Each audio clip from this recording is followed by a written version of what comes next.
What is going on, everybody? BobbyFi back with my man Eric Sheets-Haber, and we live to play another day. We have another day of baseball ahead of us, and I'm excited. There's no pitching, but we don't know how long we have this for. We hope for the best, but while we have it, let's just go for it. Had a mixed night last night, won a little bit on DraftKings, lost a little bit on FanDuel, but ready to get back after tonight. Sheets, how about you? So I lost a little bit on DraftKings and lost a lot on FanDuel. First of all, overall, I would like to say that baseball is hard. And that's I say that in a good way. I mean, it's hard so that it takes a lot of effort, which, again, whatever is hard and takes a lot of effort, I like. Because if it's hard for me, then I can't even imagine how hard it is for a lot of people. It's just so much harder than some of the other sports because you have to mix in correlation issues. You have to mix in ownership issues without really having the same level of confidence of your ownerships with respect in baseball, if you want to know the truth. And there's there's just so much variance involved that it's very difficult. So for me, what I did yesterday, I just have to admit this, I forgot after we did the show that we didn't go over FanDuel, and I almost was going to tweet out another thing saying, listen, if we didn't get into it, I really love Toronto on the FanDuel as the one game that you can't play on DraftKings, right? Right. And I played so I had Teoscar Hernandez like 40% of my lineups. I had Rowdy Tellez at 2% ownership, okay, in like 20% of my lineups. And I had in 60% of my lineups Bo Bichette. Oh, man. Who got scratched, and I didn't notice. Oh, man. Yep. Oh, that's brutal. Yeah, with 10 minutes. And the funny thing is, I went on to, I was going to do my last minute checks, before the DraftKings thing started. It was like 6:30, whatever it is. So I launched up DraftKings. I did a couple of changes, and I launched up FanDuel, and I saw I was winning like $10 billion, right? And I'm like, wait, how can I be winning $10 billion if the games didn't start? I'm like, oh, my God, I forgot that Toronto started. Awesome. What happened? Oh, Teoscar Hernandez. That's amazing. And then I looked, and I saw that Bichette was scratched, and I'm like, oh, my God, I suck. So yeah, it happens. I forgot what time the game started. And I had it in my head, too, because I knew that there was a difference between FanDuel and DraftKings because I was going to do a separate thing on just that game, which right. I really, really liked. So that was bad. And not that it mattered because after all my talk about how Josh James was a sucker play, I never heard of him, I don't want to hear it, I went literally 100% Josh James on FanDuel. So so FanDuel was just not my shining moment. I mean, I had some look. I love the Mets, but who cares if I love the Mets? Everybody had the Mets apparently, and I had some good hitters, but the Josh James thing again. I didn't have to play 100% of him, but I decided to, right. And the Bichette thing was just a complete mental lapse. DraftKings, I did well enough considering that I had like just oodles of Wade Montgomery and oodles of Josh James and whatever. I did have I had enough glass now to kind of tide me over. Let's put it that way. To not maybe lose all my money, but it was. I got to get back used to always like checking up right up until lock. Because I've been doing just MMA and NASCAR and golf, and there's really nothing going on. You can lock in your lineups 3 hours before they start, and you'd be pretty chilled. And again, it just I got to get back used to the level of urgency I have to put on these sports. Even basketball, I can't even imagine. I just can't even imagine what's going to happen with basketball. I don't think we're going to get the same late stuff in basketball. In fact, I'm actually surprised though that it's been as much as it has been in baseball. Like, I don't understand it entirely, to be honest with you. There's so much late information, and it's not just COVID related. Like, it's just feels weird. I don't know.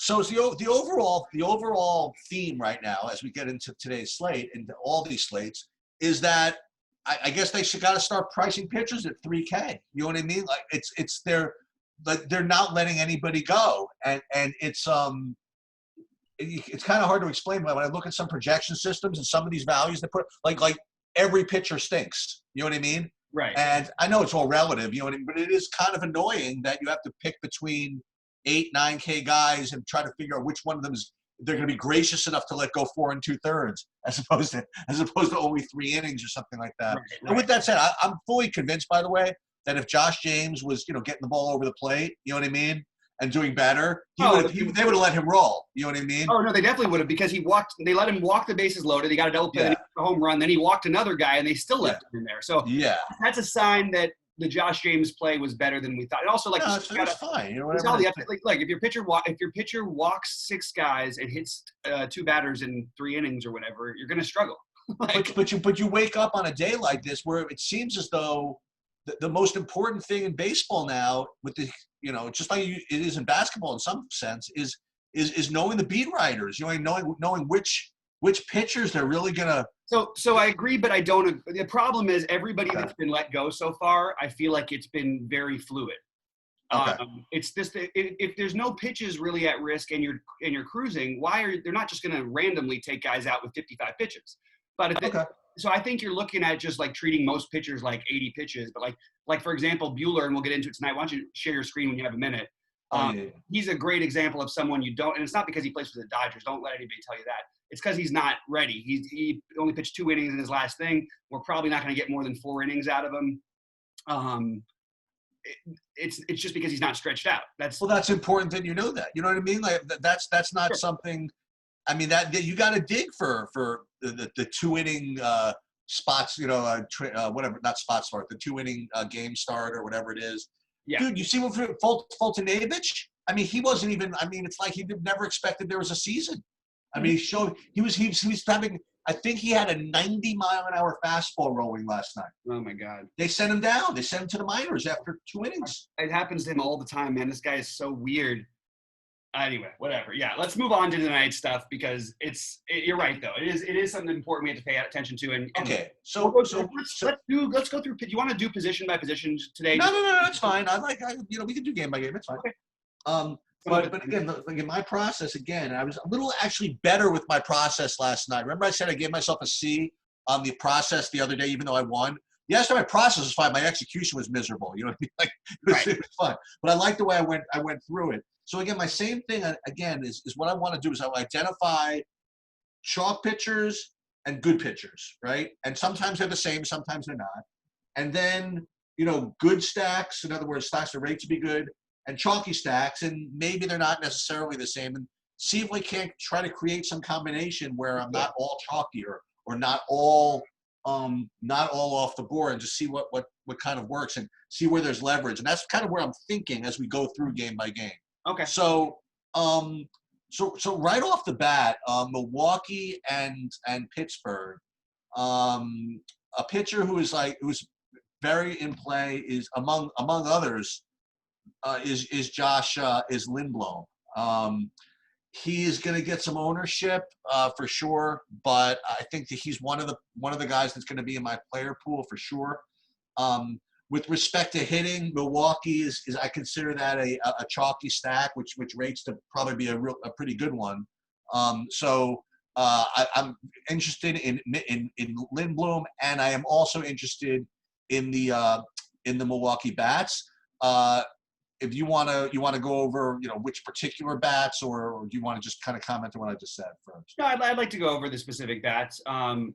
So basically, the more I've looked at today's slate, and I just did a show for QLTV actually. So basically what I'm finding out is that you can sort of go ahead and do what you want with the hitters because you're just not going to pay up for pitching for the most part. So fine. So we can do this. So my favorite, I guess, Milwaukee guys, now that we'll do it this way, are going to be Lorenzo Cain, Justin Smoke probably. Somebody on this call yesterday told me that Ryan Braun is really good against lefties. So Ryan Braun, and then I suppose there's nothing wrong with Christian Yelich and Garcia. So those would be my 1, 2, 3, 4, 5 master of the obvious players. So I have a little different. Great. Okay. So my number 1 play would be Hera and Braun. Obviously, that part I agree with Braun. I like Yelich. I think that everybody's going to – so it's funny because last night Yelich ended up 35% owned as the most expensive player on FanDuel because people had to try to find a way to spend that. That's what happened. And I'm not saying that won't happen again tonight, but the thing is, are people really going to play? You have Mike Trout against a lefty. You've got Yelich in a lefty-lefty situation. Now, I think they'll play him as parts of stacks, but would they play him as a little mini two-man or with Hera or with Braun or maybe just a three-man stack with those guys? That's what I would be leaning to doing here. I also do like Lorenzo Cain and Jed Jorko if you do want to go for the full stack. That's the way I would go. Are those guys playing? Assuming that they do play. I mean, they play assuming against lefties, they will, but not 100% sure. Smoke and Garcia also historically been good against lefties. All of those guys, Derek Holland, fly ball pitcher, good park for him, really smart at choosing baseball stadium since he left Texas. Goes to, LA and San Fran and all the places basically you can keep the ball from going over the fence. But they're going to get a couple over today, I think, and I don't trust this bullpen. So I actually like the idea of trying to get – and their bullpen's also – I mean, everybody's extended, but their bullpen is like pitching so many innings every day. I think that I'm going to go here with a little bit of those guys, and I think that just to give a feel for percentages, I'll probably be near 20% on – probably over on Hira, probably right near there on Braun, and probably just near there on Yelich. What do you think of Lin Bloom? Lin Bloom is one of the pitchers I'm using. I don't feel amazing about it. I actually think he's got some stuff, but I don't know. It's a very fluid situation, and it feels weird to be plugging 30-40% into guys like this. But I do think that's where you're going to be, at least early in the day.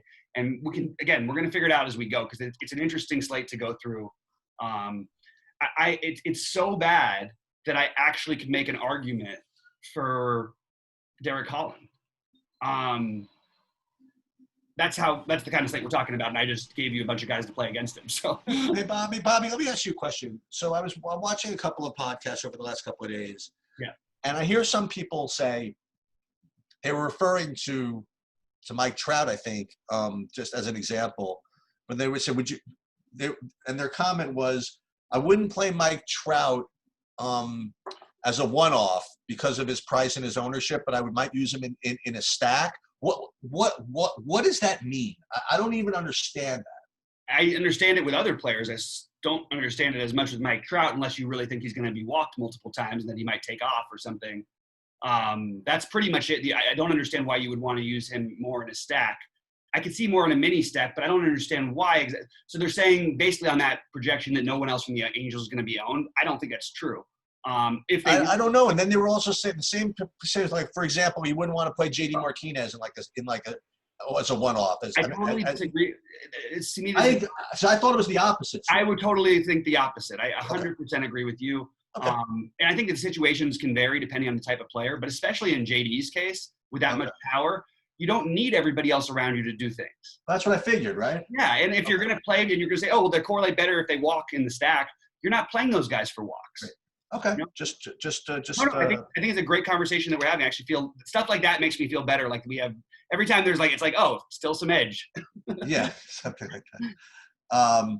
Okay, so I guess anything else in this game? Any Pittsburgh hitters you're interested in or no? The only Pittsburgh hitter that I have on my list at all is Brian Reynolds, around 10%, but it's not an exciting play. I mean, I guess if Gregory Polanco is such a streaky guy that on a big slate, like at 3.2, maybe you could throw him into a lineup, but I'm not excited about the Pittsburgh side of this. Okay. Okay, so moving on with KC and Detroit. I want to do a little work on this. I wasn't going to play either of these pitchers, but I want to do a little more work on this Roy Garcia guy just because he's 4K. Aside from that, I was pretty again, me and everybody else, but I'd like to think that was first. I was really into Kansas City yesterday, and problem with being into Kansas City today, I mean, like they're going to be just pretty freaking chalky today. I mean, Soler, Perez. I mean, these are good plays. I mean, Soler, Perez, Witt, Merrifield. Oh my, McBroom again at 2K. Is he going to start again? I don't know for sure if he'll play. Yeah. So for the lineup, but I, yeah. I mean, I hear you, man. It's one of those weird spots though that maybe they end up lower owned than you think, only because how come? Of the lack of need to pay up at pitching. Okay. and people just naturally will. So maybe you leave a little money on some of your Royals if you're going to make a Royal stack, because and also it's a way to try to differentiate, because you can pretty much guarantee that people are going to pay up for whatever 10 guys, Mookie, JD, Trout, Yelich maybe, combined with these lineups, because you'd have to fill out the salary. So if you leave a little money on the board, maybe drop a little bit down and not pay all the way up for those guys, leave it like 1,000 or 2,000 on the table. That might be an interesting way to play their stack, especially in the big field tournaments. You like any of these ancillary guys? Like, I didn't have any of course, I didn't have any Franco last night. I had Franco, and it didn't matter because it's going to be hard though to justify him because of the position. Actually, tonight we've got him at first base and third base, and it's still tough. It's just you have a big slate. The price is insane. It doesn't make any sense. So yes, he will be in some of my lineups, but it's going to end up being tougher than you think to get him in because of how many good third basemen there are, in my opinion. All right. So the preferred plays are obviously Perez and Soler to me with Witt, and then just beneath them would be Mondesi and Franco. And O'Hearn and Cordero and Gordon. No, I'm Cordero. I probably not going to touch Gordon or anything, but I would probably, all those guys make enough sense. It's a good enough matchup, but I don't think this is the stack. I think you're looking for pieces, not the full stack tonight, especially it might be like a total bullpen game, which again has been good against Detroit, but it's been good to play that against Detroit, but I just think I want pieces. I don't want to do the stack like everybody else is going to do. So that's where I'm going to sort of side. I don't know. I'm again, maybe I'm looking where it doesn't exist, but if Kansas City is going to be really chalky, maybe I should do a little more work on this Ronny Garcia guy. They had some, I don't know if he's like, they intend to really like let him go for a long time, but they had some good coach speak from him. Yeah. A couple of weeks ago. I want to do a little more research on him, I think. Yeah, I don't think it's a bad idea. I've got him programmed in my, to get a piece of him. I don't know how much of him I'll end up with or need to end up with him, but I don't mind taking the shot. And I also think that there's a path where the Royals really do let people down today. So just keep that in mind. Even though, again, I do like those bats, and I have I'm pretty interested in most of them. But I think there's a flip side where this doesn't play out the way that they expect. Let's put them in for now. Yeah. Franco is freaking 2,200. Yeah, it's ridiculous. So is O'Hearn. You could do whatever it doesn't. They make everything easy. We'll. Yeah, good luck on spending up. Yeah. Well, where's Verlander? That's a play him. He's not. Yeah, you take Verlander who's not even playing. He'll get you zero. He'll get you more than some of these guys are going to get you tonight. Yeah. Okay. Well. All right. So let's move on. Okay. Mets, Red Sox. Only hitters from Detroit. Jonathan Scope and C.J. Cron. Not especially interested, but I'm okay with it. That I have to say that that lineup doesn't look that terrible. I think. I don't know. Who? I don't know if C.J. Cron did anything last night. I was kind of on him as you were, and did he? I don't know. Actually, I don't think he did. Eco and Candelaria and Christian Stewart. I don't know. I played these guys a lot more probably last year also. When Castellanos. Back when we were trying to put in Scherzer and Bueller together and stuff. Right. It's a little tricky to try and justify why we're going to play this stack on this slate to me. Yeah. No, that's right. But I could have said the same thing a little bit about Kansas, although it was a smaller slate yesterday, but they would have won most big slates even with that anyway. I'm much more interested in the next game. All right. So Mets, Red Sox, what's that total, like 57? That's both teams are well in play. Both teams are very, don't have to pay up for pitching. You can get pretty much, I wouldn't say all of it in, but you can get a decent amount of it in. Let's put it that way. So we may as well go through it. So we forgot one qualifier with the Yoenis Cespedes. You play him until he doesn't hit a home run. You also don't play him when he's sitting on the bench. So we don't play him yesterday, okay? But I presume he's playing today. I don't know if Matt Hall is going to be playing, pitching that much so I'm not making the biggest deal about lefty righty, whatever it is. But he's still my favorite. I think both these guys, Cespedes and Alonso, are just super studs to play. Then my next guy is I'll go back to Davis. Again, presuming he's starting in the 5 or whatever.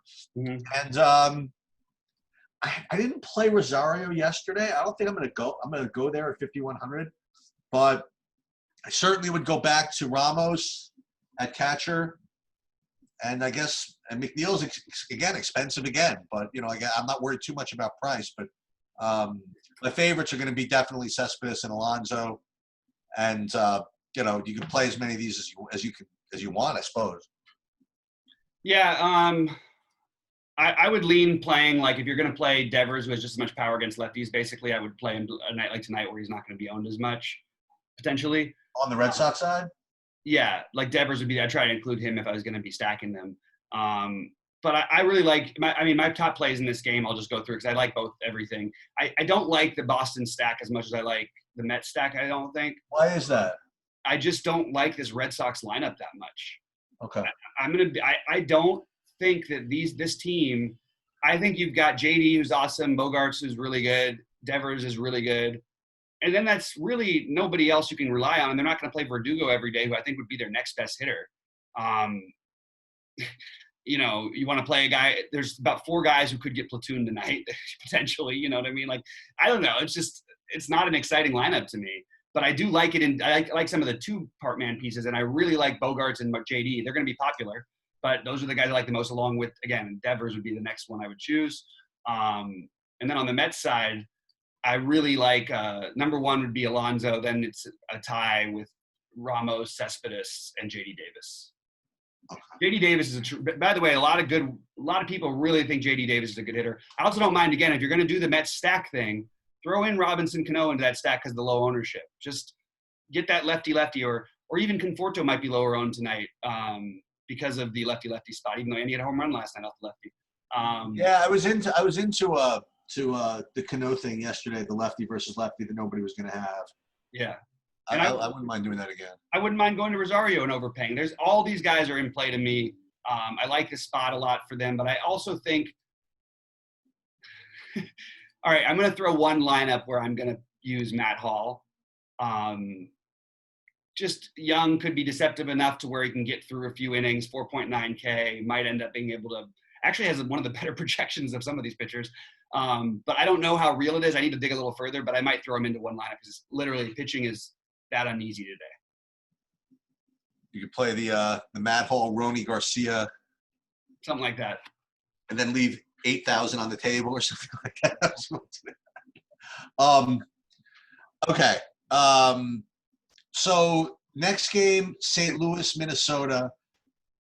I find it interesting. So first of all, before we even get into it, again, whenever Minnesota's playing, whoever they're playing, whatever it is, they're always in play. We've decided that.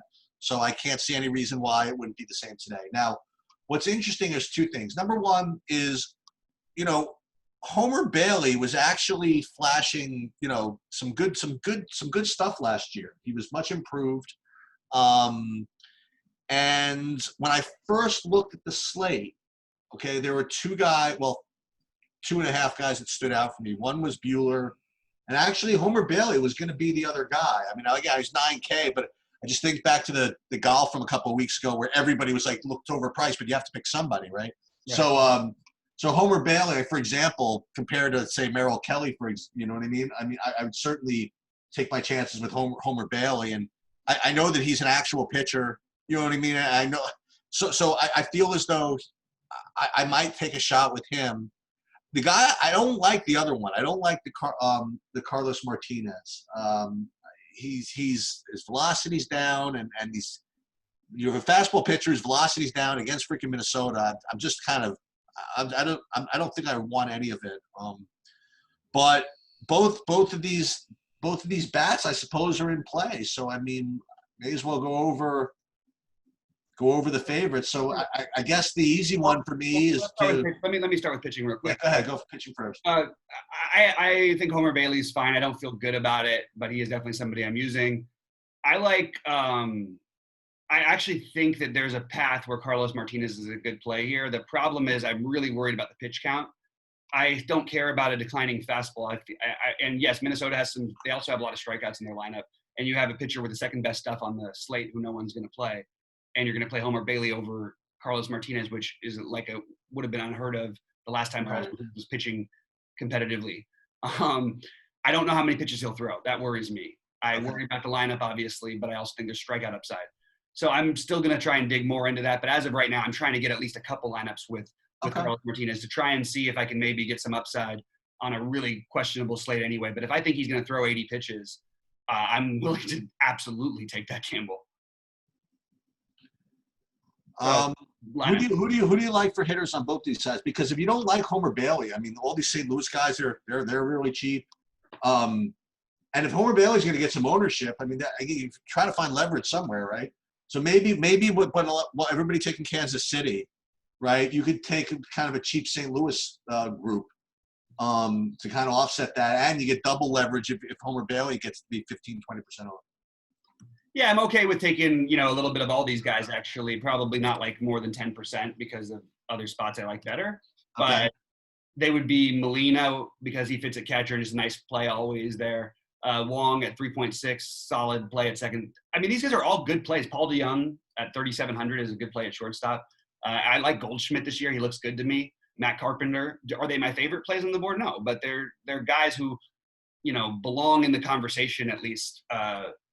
Yeah, they're going to be off the board a little bit. And it's a lineup that really can put things together. And I feel like they've just been underperforming for a while, but you've got some power in these guys and they are really cheap. So you can mix them in with an expensive stack really easily. So I don't mind that at all. I'm just not personally going to probably fully stack them. I'll just take a few pieces. Do you like Donaldson at all or not really? He's so I don't really have any preferences on the Twins except for Nelson Cruz, who's a high preference. These guys hit, I don't know. The pitch mix is weird because we don't know what always Martinez is going to throw, but they should match up pretty good for the pitch mix. But I don't really have any hot, awesome plays that are going to be like off the board. Kepler and Rosario probably have pretty decent ownership along with Polanco. I'm probably going to have like 15% of those guys, but not go crazy. Nelson Cruz I'll have more than 20% of, and Donaldson I'll probably have a little less than 10. And I just don't love these guys enough. Maybe I'll throw Jake Cave in if I do want to stack them as a low, as a cheap guy. Miguel Sano at the bottom of the order will probably be in the stack if I made it because I'd want to try and get the really low ownership. But there's not one real standout to me except for Nelson Cruz, although Kepler and Rosario, I certainly could end up eating my words with what those guys can do at the end of the day. Okay. So moving on. So moving on, Arizona, Texas. I am not okay. So I'm not going to play any Merrill Kelly. I think he stinks. That's my really in-depth analysis of Merrill Kelly, and guy really stinks. And he's whatever 9K, whatever the hell he is. As a matter of fact, I'm probably going to play to make Texas. I don't want to say a priority, but I think I'm going to play some Texas. I don't think they're going to be that highly owned, and I'm not probably going to try to play them a little bit, along with, some of my more chalkier stacks. That's what was one of my ideas. The interesting piece of this is Kyle Gibson, right? So you have a slate with a lot with question marks right through the lineups, right? And while you could say Walker Bueller is just probably going away the most talented pitcher on the slate, yeah, I think that you can make the case that maybe Kyle Gibson's number 2. And if you I don't know about Walter, but Carlos Martinez is number 2, but maybe second best pitcher on the slate right now. But right, certainly talent wise, I would say Carlos Martinez. But I agree that Gibson maybe is probably the second best. I just wonder if just somebody is going to pitch 6-7 innings and put 40 fantasy points up. You know what I mean? If there was a guy who might have the leash to do a little bit of that, might be Gibson, by the way. That's what I mean. Same thing with Bailey. 2 guys who I could see getting a little bit of extended run. So I agree, man. He's my number 1 right now. Is he? Okay. I mean, that's not like a huge thing. He's not like a far ahead of everybody else. I'm going to play some Merrill Kelly too because I don't have that many options. And it's just, I just don't, there's not a lot of guys who even have the upside to get through a lineup. But I do agree with what you said about the Texas side of it. I actually think that Texas is really going to be a little bit off the board. And I don't really when I look at the hitters, I love Joey Gallo. He's one of my favorite overall plays today. He might end up being one of my highest owned one-off guys. I like Odor just fine. I like Danny Santana just fine. But it's not like I'm overwhelmed by any of these guys or Shin-Soo Choo, but they're all fine, you know? So Right. back with him, but I do think Joey Gallo is the one exception who you have a righty who's bad against lefties and he's around the plate. I mean, like, hello, Joey Gallo time. Let's go. And I shouldn't be worried about chalkiness with Joey Gallo. I mean, maybe we might have to a little bit later in the day. People could go that route, but there's a lot of options in the outfield, man. There's a lot, and there's a lot of money to spend. So in a funny way, it's almost like if he was 5K in a certain situation, he might almost be more owned, you know? Isn't that strange how that works? Yeah. You like anybody from Arizona? David Peralta would be the only guy I think that I have on my list. Oh, I mean, Eduardo, they're all fine. I just have no interest in any of them personally. Yeah, I was originally looking at them as a low-owned leverage stack if Gibson became really popular, but I'm just kind of off it a little bit. Yeah. Okay, so LA against Houston, kind of a funny game, right? So you have Walker Bueller who, okay, so why don't you give the whole summary of Walker Bueller and his innings and all that stuff? He hasn't pitched more than a few innings in forever. He was slow to get back. He's not stretched out. The projected pitch total for him, I don't have yet, but I know I would be surprised if it's any higher than 65 unless he's totally cruising. That's just my first thought. Look, I'm going to throw him in a lineup or two. There's ways we could be wrong.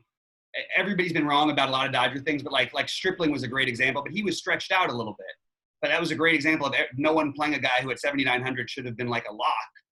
But because we didn't know the pitches, and he ends up being the second best, maybe the best pitcher on the slate that night. Anyway, so I'm going to go with basically just literally I'll throw each of these pitchers in one lineup. And I can't believe I'm saying that about Framber Valdez. I just think he's got enough talent to maybe get through the lineup a couple times, but I'm probably not going to, we're talking about literally like 1%, you know? But I think that Walker Bueller is it's just hard. It's hard to imagine him throwing more. If I find out more later in the day, I'll be sure to tweet out something, but I certainly don't see it right now. It's hard for me to play him. So let me ask you, I've heard a couple of things today about Valdez, how he's pretty good at limiting power. Yeah. So the way I'm looking at it, is that kind of speak enough that I could get the Dodgers at low ownership or no?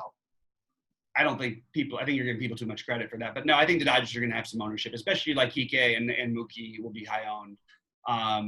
Get Pollock at 3,200.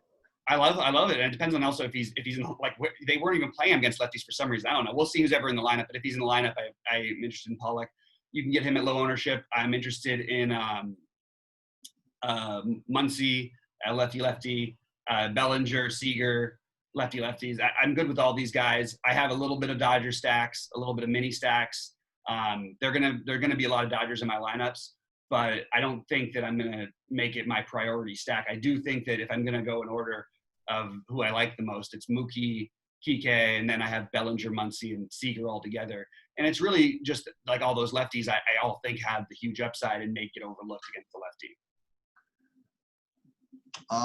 Okay, so what do you do with Houston then? So if we don't believe that that Bueller is going to pitch more than a couple of innings, tell me a little bit about the Dodger bullpen. You know what I mean? Like, are they good enough to hold down Houston? Or so real quick on this game though, the weird part is, like, if it wasn't Bueller and if not for this Corona thing and the potential for getting suspended, this would be the game where you'd be expecting some fireworks.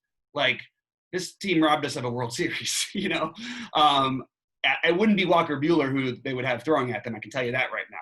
If you saw all of a sudden that we had a player starter, like a starting, one inning pitcher today, you could pretty much assure that that guy's going to get suspended.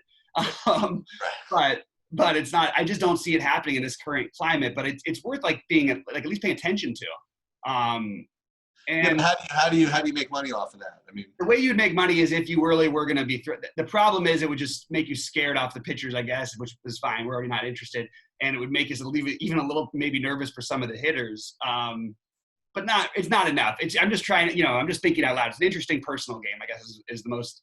What's interesting is that we're not going to have Walker Bueller, but we have hitters priced as if they were facing Walker Bueller. So right. Well, that's a big deal. I mean. Yeah, so Carlos Correa is 3,800. I think he's a very strong play as a pivot off of the chalky Xander at short.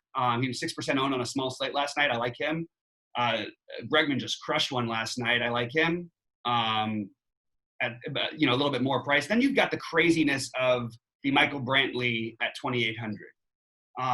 If you need money anywhere, Michael Brantley would be the guy. He's a much better hitter than everybody else we name. And while we say all those other guys have this power upside, Michael Brantley still hits more home runs than all those guys do too. We just don't think of him as a power hitter because we're just used to him hitting 2 doubles and a single.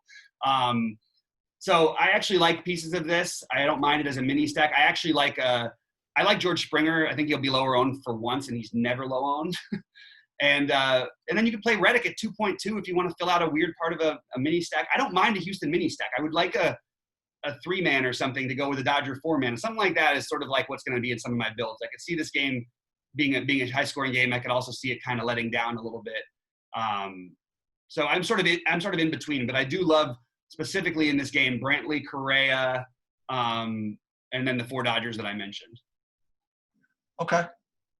All right, sounds good. Moving on to Seattle, LA. So here's the deal. So what you're getting is sometimes you're getting these pitchers who are just kind of okay against kind of teams that could hit a little bit, and sometimes you're getting kind of like really good pitchers against you're not sure about their innings or whatever, and now you're getting a guy who's not bad, who's probably going to pitch whatever he can pitch, and he's against a really bad team, I think, which is why what's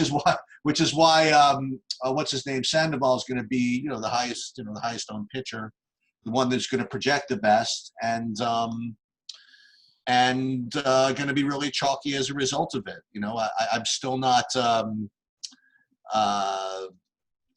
don't want to say convinced, but Seattle's that's twice in the first 4 days where they've not been that bad. Once was against Verlander, right? Another one was against Josh James or whatever. And I just don't think it's just one run off of Verlander, I think, didn't they?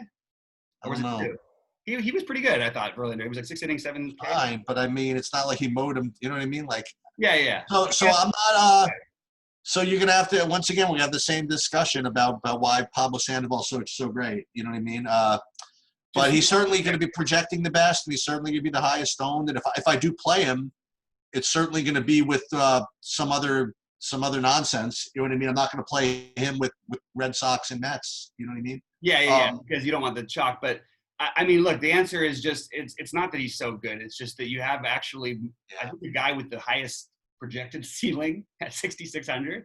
Like, I don't even understand it's just you try to play the best. I don't care about chalk right now as much at pitching. I can differentiate those lineups, whatever. I am going to play him, until I can find a better option. There's another great pivot off of him in the next game, I think, but that's pretty much, and I think he's going to be owned too. But that's your pivot off of him. I do think that's a viable one. We'll get into that in a minute. But I agree with you. And I honestly think you can take some Seattle bats separately. Like, you know what I mean? If you're not playing him, like, it would be Evan White, Kyle Lewis, and Austin Nola for me, but I don't really have a lot of interest in anybody else. Maybe Seager even on a lefty-lefty, but it's hard to really have a lot of interest in them from a lineup standpoint on this slate. Yeah, no, that makes sense. And then I do think that there's 2 great plays on the other side, though, hitting-wise, and this is not a shocker to anybody, but Mike Trout and Justin Upton. I hear isn't what's his name playing today? Rendon is supposed to be back, so I absolutely like Rendon too. Again, it's really hard to find third baseman though that you're going to want to prefer. Lefty-righty matchup does give Rendon a huge uptick, but he hasn't played, so maybe I'm giving him a little bit more of a downtick than I should. Certainly like Rendon against lefties a ton, and he's just expensive, and there's a lot of good third basemen. That's basically my reason for not using him much of him. Hey, if you had to rank, just because I have all these guys up here, if you had to rank in terms of value, in terms of whatever, maybe for cash or one-offs or whatever, between Brantley, Gallo, and Upton as cheaper outfielders. Those aren't, but those are pretty different prices. But I would just say, I mean, Gallo and Upton have a bigger home run upside probably, and a little bit the split matters more for them. But Brantley just is in the middle of a good lineup. So Brantley would be lower. Well, wait, those are such different. I mean, Brantley's 2.8, one's 41. I don't know. That's a No, I don't know. Just these are guys that we've talked about as being good values throughout the course of the day. You know what I mean? yeah. So I prefer Joey Gallo as home run upside, I guess. But I like all of those guys. Okay. Oh, Joey Gallo is the one I have the most ownership in. Do you want to get to? Oh, do you want to get to the last one? Yeah. All right, let's go to. Well, there are more. There are more actually. I'm sorry. Yeah, you're right. We've got a couple more. So, Colorado, Oakland. So what I think ends up happening on slates like this is people will go to guys that they've kind of like played before, that they've like heard of, you know. And I do think that people will play Senzatella, just because again there's just so few options that it's always like me. I was very uncomfortable with guys I had never really played befor, haven't heard of. And so you get a guy like Senzatella who people have played, maybe he'll get some ownership, whatever, and he's fine. Well, you know, it's like a lot of other guys are fine, I suppose. I didn't have any Mengden. What I'd be interested in once again is the same thing, that if in fact people do play Senzatella, maybe I would try some Oakland guys against him. You know, I don't like that it's mostly righties in the Oakland lineup, but I mean, what are you going to get? 3-4 innings out of Senzatella? What am I worried about? My interest in this game. More out of Senzatella than that. Okay. Well, my interest in this game was more from the Oakland hitting side of as opposed to anything else. What about you? Yeah, I agree. Most interested players: Matt Chapman, Matt Olson, Chris Davis, Steven Piscotty. Only players I'm interested in on Colorado are David Dahl and Daniel Murphy, and even that is very mild interest. Don't see myself ending up with Arenado because of the third base position being so strong. Okay. Do you like the Senzatella in this spot or no? No, but I think it's worth playing for sure. I also think it's worth playing even a little bit of Mengden just because the opponent, like the projected score. I don't love it, man. It's just I hate all these pitchers. I'm still rotating. This is what happens in the morning on these horrible pitching slates. So would I prioritize either of these pitchers? No. But will I dabble with them? Yes. All right. So as I like to say, okay, if you don't like any of all of that, what you get to do now, unfortunately, is now you get to talk me off of Zach Davies, especially on FanDuel. So why am I talking you off Zach Davies and not Jeff Samardzija? Because Zach Davies is going against San Francisco. Yeah. And Jeff Samardzija is going to be much higher owned. Yeah, maybe. Yeah. So Jeff Samardzija is definitely a legitimate option today. They're both legitimate options, man. It's impossible on this slate to not call these guys two extremely legitimate options, which is crazy. Okay. But Zach Davies is 5,800 on FanDuel. I know. I saw that. Getting through those 5 innings. He can do it, man. It's the kind of lineup he can do it. And he's literally almost like a direct price pivot off of Sandoval at 5,600. Oh my God. I mean, yeah, it's okay. It's not the worst thing in the world. I mean, he's not going to get 40 fantasy points or anything like that. But you know what's weird is that every now and then he'll throw like a real gem like that, and it literally takes him giving up like almost no hits because there's no room for error because he's not going to like keep the pitch count down enough. Except for against this Giants team, he might. Like it's actually a good matchup. So I love both these guys, or I like both these guys. I hate pitching, but I do think I'll have exposure to both these guys. And I don't think you could pay me to play a hitter in this game. Oh, no, really? You can't? Oh, man. I don't know. You can go ahead and do it. Everybody's talking about I can't play the Sacramento Kings late. I can't hope that Samardzija gets all kinds of ownership and just play some San Diego guys just for fun. I mean, you can. This is America, I suppose. It doesn't really make sense why you play teams in that stadium to me. Like, yeah, I guess. If you want to take a one-off on any of them, that's absolutely fine. Tatis is a monster. Machado's a monster. Tommy Pham is a solid hitter. Yeah, how are you playing these guys over other guys? It's ridiculous. Even over any of the Royals or the Cardinals or. Yeah. Yeah.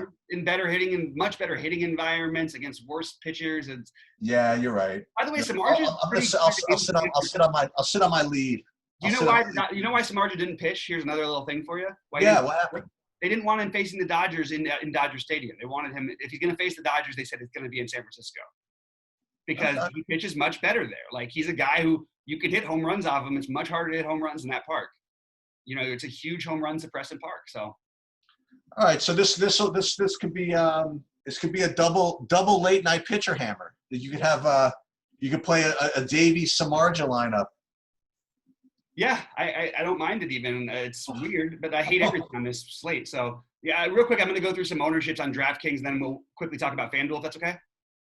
Sure, whatever you want. All right, so here's my highest owned players, hitters-wise. Joey Gallo, number 1, then JD, Pete Alonso, Mookie Betts. I actually think I might bump Betts up a little bit. Followed by JD Davis, Wilson Ramos, Carlos Correa, Enrique Hernandez, Mike Trout. I say all these guys together because I have the same ownership. Justin Upton, Xander Bogaerts, Jorge Soler, Yoenis Cespedes, Salvador Perez, Michael Brantley, Corey Seager, and Nelson Cruz. Okay. I honestly don't have ownerships yet because I have to see what the ownerships are before I figure out what I'm going to do. Yeah, this is my projected ones. And then as pitchers go, like, this is disgusting. So I actually want to, like, here are my highest owned pitchers for better or worse. Yeah, and I can give you mine. I'll tell you who I like. Okay, I've got Gibson number 1, followed by a tie with Samardzija, Sandoval, and Lin Bloom. Then Homer Bailey, then Zach Davies, then Merrill Kelly. Yeah, so what are we doing? Mine so far is Sandoval, Lin Bloom, and then I was actually going to play some Holland and Davies, and then I was going to look into this Ronnie guy from Detroit. Yeah. By the way, I don't mind if someone wants to do something weird and play Framber Valdez. Like, the weirdest thing is that he might actually have, like, the inning ups. I cannot play pitchers. Who? Valdez. Just because Okay. of how bad the slate is, like, maybe you just throw that in your millionaire make or whatever. Are we being too fancy? Should we just not play Kyle Gibson? I mean, wait. Well, how is playing him fancy? No, are we getting too fancy by not playing him? We are playing Kyle Gibson. He's my I thought he wasn't one of my top guys. So. Oh, he's my number 1 pitcher. I mean, and on FanDuel even because the pricing is pretty flexible. So you know what I could do then? I could probably play Gibson. Okay, so I don't want to play Gibson Sandoval together unless I want to go whatever. Yeah. But you could play Gibson and say Lin and no Sandoval, right? You play Gibson and Lin Bloom. You play Gibson and the other crap I mentioned. I mean, look, and also you could stack it. You could stack it. You know, I've talked about some of the stacks real quickly. I'll just give you my stack ownerships real quick. Again, it's still in the morning, so it's subject to change. So I like the Mets and Boston to a slightly lesser degree. As I mentioned, I like the Dodgers a fair bit. I like Milwaukee a little bit. The Royals a little bit. It's funny though because I noticed that and Minnesota. I noticed that as I was filling it out, though, I started liking every stack I liked. I felt more like I liked as a secondary stack, which usually to me means that I shouldn't be fully stacking that day. Does that make sense? Yeah. But you could do, two-mans and stuff, right? I mean. Yeah, for sure. So. 3-mans, 4-mans. Depending on who I use in my pitchers, right? I mean, look, the good stacks are pretty easy to come up with, right? Boston, LA, Milwaukee, the Mets, whatever. But if I'm going to be I get a little fancy against, get a little bit of leverage, I'll try some St. Louis against Gibson. I'll try some I'll try some Minnesota in that same game or something like that, maybe against Martinez. But again, it just depends on what my primary players are. You know what I mean? I want to put chalky guys with non-chalky guys and things like that. Just make sure that your lineup correlate. You do a good job of that. Like sometimes I've noticed lately in the bigger buy-ins, I haven't done that as much, but I'm okay with that even because you don't need to go absolutely off the wall to win that tournament. You know what I mean? Sure, you need production from your guys, but the guy won it the other day with like everybody at 20+%. You know what I mean? And yeah, he had all the guys, but it's like if you're going to end up with higher ones, make sure it's a smaller field tournaments. I guess is sort of way of saying what I'm saying. And I'm also going to yeah, I guess I'm gonna look at this atrocious lineup Seattle has. I just want to point out real quickly. I did my FanDuel lineup build, and my first build, like I think that Kyle Gibson, or you use we can do FanDuel next. Either of the cheap pitchers. Yeah, we should just do it quick though because we gotta get this out. Sure. I personally think Kyle Gibson's the best option if you can afford everything. I've got a Dodgers stack right now with 2 Cubs and 2 Reds that I really like with Kyle Gibson as my first build that I did. I don't know the Dodgers are necessarily my favorite stack, but it's just one that I want exposure to. So that was just like a sort of trying to build out, and they're expensive enough to where I wanted to see if I could fit Gibson in with everybody. So I think he makes sense. But I also think the 56 and 5,700 guys both make sense. So take that shot on Davies or on the other guy. I keep forgetting his name, even though he's my number 1 pitcher on DraftKings, or my number 2. But it's I think it's those 3 for me mostly. I haven't really found anybody else I want to use. You know what? We should talk about since I screwed up not talking about it yesterday. Maybe Merrill Kelly on FanDuel is not such a bad play. I hate to say it. What? Maybe Merrill Kelly on FanDuel is actually no. What I was going to say, since I screwed up not talking about this on FanDuel yesterday, do you want to talk about Tyler Mahle or the Cubs Red stack or something like that? Because real quick, I think the Cubs Red stack make a lot of sense. I don't think you're going to play Mahle as a pitcher. I don't mind him. He has some good outings. If you want to throw him out there and give him a shot, I don't love it for this lineup personally. I think this game is a shootout. I really like the both sides of it, both offenses. I'll be trying to get pieces of it in all my FanDuel lineups. Yeah, my FanDuel, I'm going to probably take a stand or whatever. I'm probably going to fade Sandoval in place of Davies over there. I'm going to play enough. I think I'll end up maybe with enough of Sandoval on DraftKings for my own good. So I'm going to probably play a decent amount of Davies on FanDuel and definitely Gibson there. I like it. All right, man. Well, all right. So real quick, so give me a home run of the day and give me a what else do we want? How about a cheap pitcher who will outscore whatever somebody. Yeah. So I'm gonna do this on the fly because I'm still not 100% sure this is I'm gonna end up doing it, but I'm gonna go with Rony Garcia to be in the winning lineup. Let's put it that way. Okay, I'll take Samardzija. Okay, very good. Lin Bloom is the obvious one, but I wanted to go Samardzija. Yeah, and we're gonna go 1 home run. Okay, fine. I'm gonna go with Manny Machado. Okay. Wow. He went for the wild one. All right. I'm gonna go with Joey Gallo. Okay. Very good. All right, guys. Hey, thanks so much for tuning in. For Sheets, I'm BobbyFi saying we'll see you at the top leaderboards and stay safe out there.